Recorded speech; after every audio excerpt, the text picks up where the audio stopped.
Hello there, I'm the Star Wars guy, and welcome back to my channel. Today we're talking about a pretty big announcement for Galaxy of Heroes, and that is the release of the Razor Crest.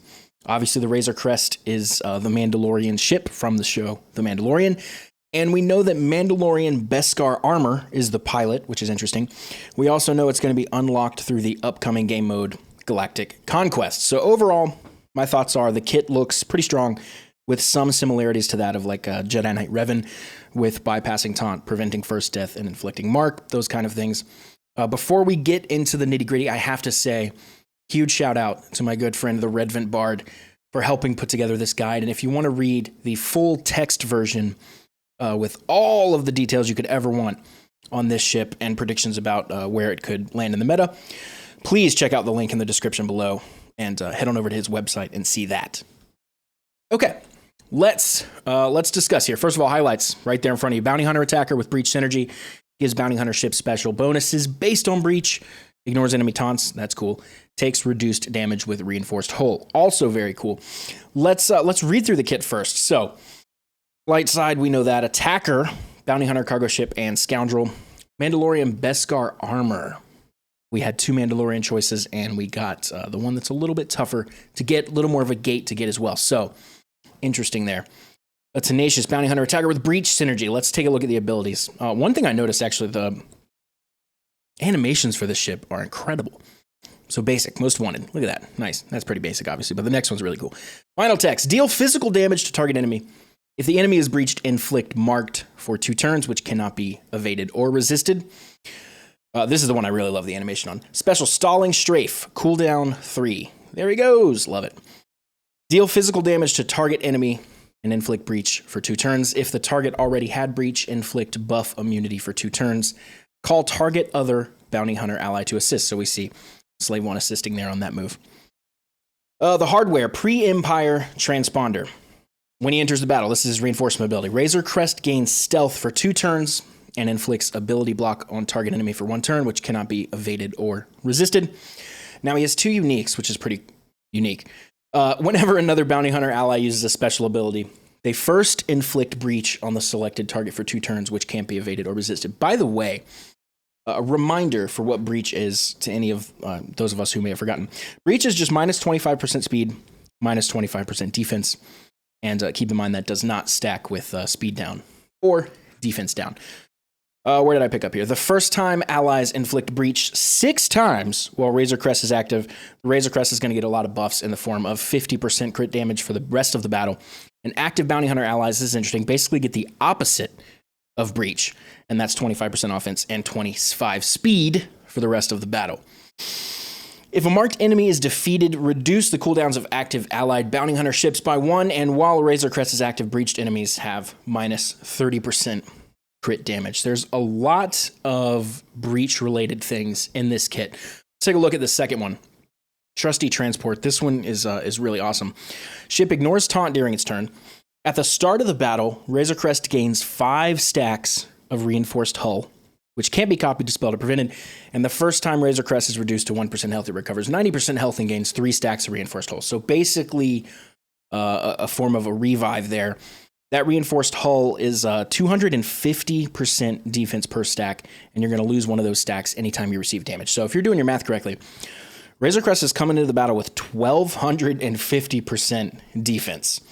And we're going to be talking about that a little more in a minute. First, one easily missed aspect of the kit. Wording here suggests that Razor Crest does not inflict irresistible or unevadable breach with its own special. Only allies get that effect, so that's something interesting there. I wanted to take a second also and talk about the notable synergies. So, obviously we have 4 other bounty hunter ships. That's who it's going to be most synergized with. Right here. Slave 1, IG-2000, Houndstooth, and Xanadu Blood.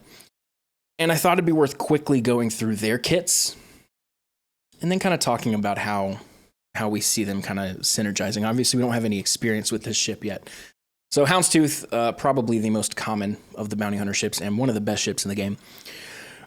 Basic, deal physical damage to target enemy, dispel all debuffs on Houndstooth, recover 10% health and protection if it has taunt. Deal physical damage to target enemy and inflict breach for 3 turns, which can't be evaded. There we go, inflicting breach. Houndstooth gains taunt for 2 turns. He's always taunting, it seems. Reinforcement ability, grant all other allies 25% tenacity.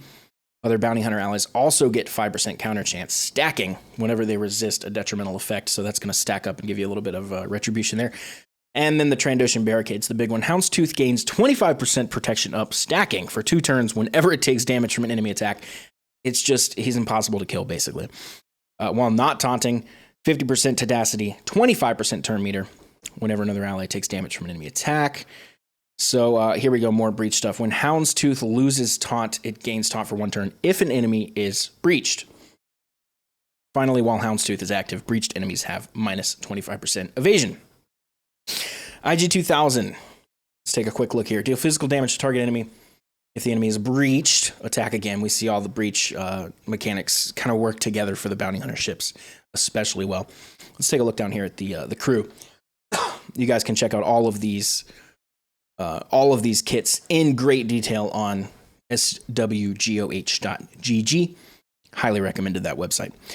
At the start of each turn, the IG-2000 recovers 8% health. It also gains 8% offense for each debuffed enemy. Other droid allies gain half these amounts. Doesn't really apply to the bounty hunter thing. While the 2000 is active, breached enemies have minus 25% crit chance. So we see minus 25% evasion for Houndstooth, minus 25% crit chance for IG-2000. And then, obviously, Slave 1. Deal physical damage to target enemy with a 55% chance each. Did I read that right? Jeez, I'm losing my mind. To damage them a second and third time. Each hit has a 70% chance to inflict target lock for 2 turns, but hits after the first deal 75% less damage. Okay. Where's what I'm looking for here? All right, let's take out the crew here. Deal physical damage to target enemy and all target locked enemies and inflict ability block for 1 turn on all affected targets. Very cool. And finally, Xanadu Blood. Breached enemies have minus 25% offense. That's kind of the main takeaway from this. Obviously, he can inflict breach with his basic. Deal physical damage to target enemy with a 65% chance to attack again, and inflict breach for 2 turns. So, bounty hunter allies have effects for breached enemies. Special abilities will inflict breach thanks to the Razor Crest unique, and note the cooldowns of those special abilities as well. Some bounty hunters inflict breach through other abilities, and let's remember this is separate from the irresistible and unevadable breach that Razor Crest is going to be inflicting, and can possibly even result in double breach infliction. Xanadu Blood makes bounty hunter allies inflict bonus damage to breached enemies. Xanadu Blood stealths at the start of the battle, making him viable frontline, just a bit slow. And IG-2000, let's remember, is actually faster than Jedi Knight Anakin and the Negotiator, and can inflict breach with its special thanks to the Razor Crest's unique. Houndstooth regains taunt when enemies are breached, which will be much more prevalent with Razor Crest. And here's the second unique we were talking about, Trusty Transport. Razor Crest is going to start with 1,250% defense, and then has 1,750, 500, 250 defense for each initial hit from opening salvos. So compared to the max 250% of defense that Hyena Bomber has, Razor Crest is going to be massively tanky, especially for an attacker. Let's talk capital ships. This is interesting. They recommend the Chimera here. I'm not so sure. Honestly, though, there's really not a lot of synergy. So Endurance, we'll talk about him first. You're going to get plus 15% offense and defense to all allies. Valor to all allies, not just Galactic Republic, which speeds up Endurance turns. Single target heal and force taunt. These are all the effects of Endurance, basically, as the leader. Snowballing target lock synergy, which pairs with Xanadu Blood Slave 1 and IG-2000. So, a little bit of something there. Home 1. All allies get bonus protection and bonus crit damage when attacking out of turn. Can call assists from any ally with 2 abilities. Also has a single target cleanse and heal, handy to remove buff immunity and or breach. Malevolence is going to have very little synergy with this. You're going to have overcharge, single target cleanse, and turn meter gain. Most notable would be IG-2000's synergy with Vulture Droids. Negotiator, barely anything either. A little bit of potency, a damage reduction on enemy out of turn attacks, and some small buffs with special abilities. Not much there.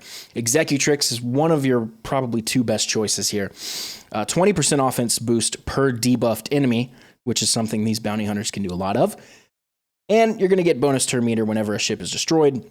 Retribution for reinforcements is nice, and bonus turn meter and offense up with a special is even nicer. Chimera, which is what's recommended here, is slow but has broad synergies, mostly crit damage and chance bonuses and healing. It's got a good ultimate ability, but is pretty slow. And then the two newest capital ships, Finalizer, really nothing at all. Radis, good for healing and survivability. Foresight is actually really good for Razor Crest because it's going to prevent you losing those stacks of reinforced hull. And that could be really good for keeping that defense up as well. Other notable synergies that are not bounty hunters. Let's see. We have Ebon Hawk. Some minor cargo ship synergies, mostly related to target lock. Plo Koon's Jedi Starfighter and Gauntlet Starfighter are both great for cleansing debuffs and healing, as well as adding to survivability. Ghost and Scimitar can both give Razor Crest stealth to make it extra tricky to take out. Han's Millennium Falcon can give Razor Crest Foresight, which again, something that greatly benefits that reinforced hull mechanic. Cassian's U-Wing can also cleanse and stealth Razor Crest. And Kylo Ren's Command Shuttle can give Razor Crest 100% turn meter, possibly allowing for back-to-back turns to set up a marked on an enemy. Now, here's where we kind of get into predictions and thoughts of where this could go, because again, we don't have any real-world experience with this ship just yet.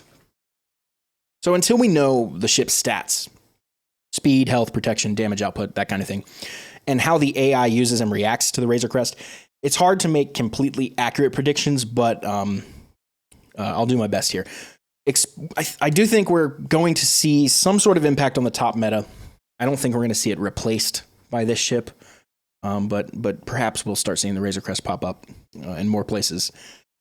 If it receives more support from new scoundrel bounty hunter cargo ships, it could become dominant, and honestly something that we could be thinking about is perhaps a new scoundrel or bounty hunter capital ship could be really cool, or other ships, surrounding it. Like I know everybody's been wanting to see Hondo Anaka. It'd be really cool to see one of his capital ships come to the game. Expect to see Negotiator take on Razor Crest in Arena to become a top meta viable fleet. It'll probably do well against all fleets, except possibly Malevolence on offense. Malevolence is a beast on offense. Possibly beaten by Negotiator, Rebels, Malevolence, and Empire when placed on defense. All have tools that can be used to tackle the Razor Crest. So mass assists, cleanse, and defense penetration are key factors here. Razor Crest is likely to be very plug and play because we're missing that strong capital ship synergy. It's going to work under multiple capital ships with different bonuses under each, like we just talked about. Negotiator has the strongest supporting cast, so you might see him there. Home One, Radis, Executrix, and Endurance have a solid synergy that Razor Crest and Bounty Hunters can possibly make use of. Any or all of these fleets could work to bring out the Razor Crest into the meta. So, in conclusion, I know we've talked a lot about this ship today. It's a strong ship. I really, really can't wait to get my hands on it. It's possibly going to become a part of the top meta. We'll see. And it'll probably take a while to be unlocked like Negotiator and Malevolence through the Galactic Conquest. Again, we don't know all the details at the time of this recording, but expect it to not be an easy unlock.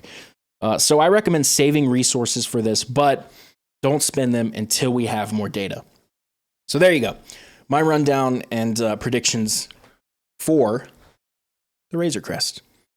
I think we're all super excited to see this ship come to the game. I know people have been asking for it on Reddit and on the forums for quite some time. So this is great. It looks amazing. The animations are amazing. It looks like it's going to have a really fun place in this game. So there you go. We'll keep our eye on it and see what happens. I'm the Star Wars guy. Thank you so much for being here with me today. Please subscribe for more Star Wars content every single day, and I'll see you in the next video.